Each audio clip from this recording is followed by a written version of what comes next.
birth of a baby, the creation of a new life that should be born of love and commitment and caring. That explained the suit, she thought suddenly. Rafael was simply trying to broker a deal.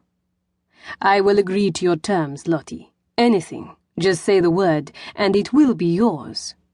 "No, Rafe." She had to stop him now, before this got any worse. "If it's a question of money—" Too late. Lottie felt heat rising up her neck, sweeping across her face, as the hideousness of his suggestion took hold. "Stop it!" She was starting to shake with a mixture of outrage and sadness that he could get her so wrong, that he had never understood her at all. "Do you seriously believe that you can buy me? Buy our baby?"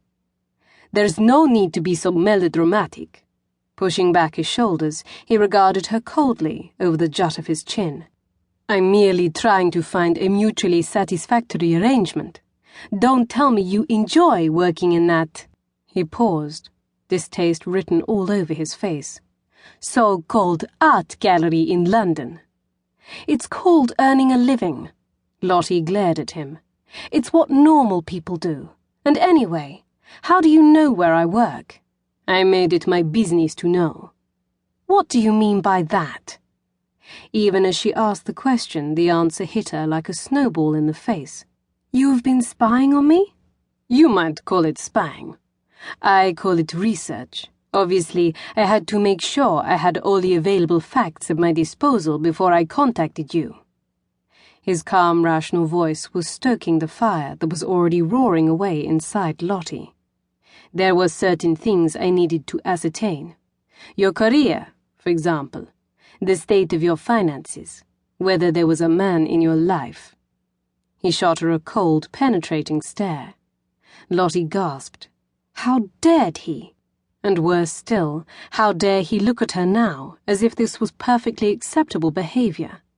She felt violated, exposed, as if he had stripped away the thin layer of her composure and left her standing naked and shivering in front of him. "You are telling me that you have hired some private investigator to follow me, lurk in the shadows, pick through my rubbish bins, train his grubby little binoculars on my windows?" The words were tangling around themselves in their hurry to get out and strangle him. Rafael gave a short laugh. "Charming, though your old-fashioned image is, things have moved on a bit since long Macs and trilby hats. The wonders of the internet have taken over."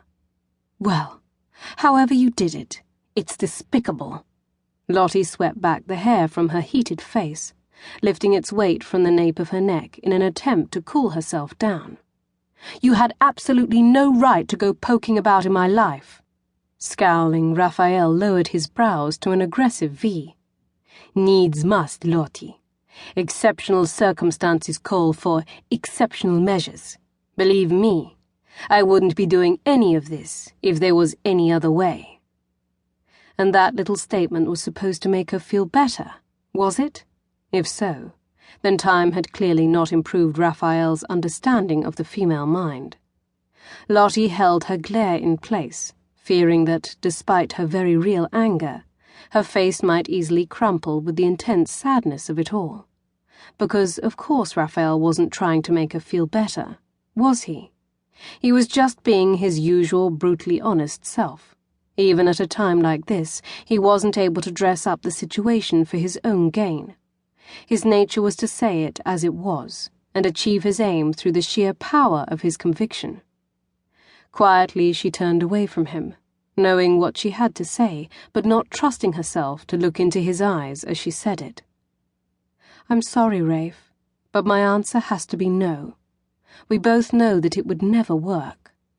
Instantly Rafael came towards her, repelling her words with a dismissive arm gesture and an expression to match. "You don't know that." His voice was hard, uncompromising, as his eyes bore down on her. "There have been major advances in IVF procedures even in the past couple of years. I'm sure we have every chance." "I'm not talking about IVF procedures." Throwing back her head, Lottie confronted the full force of his gaze. "I'm talking about us. Me and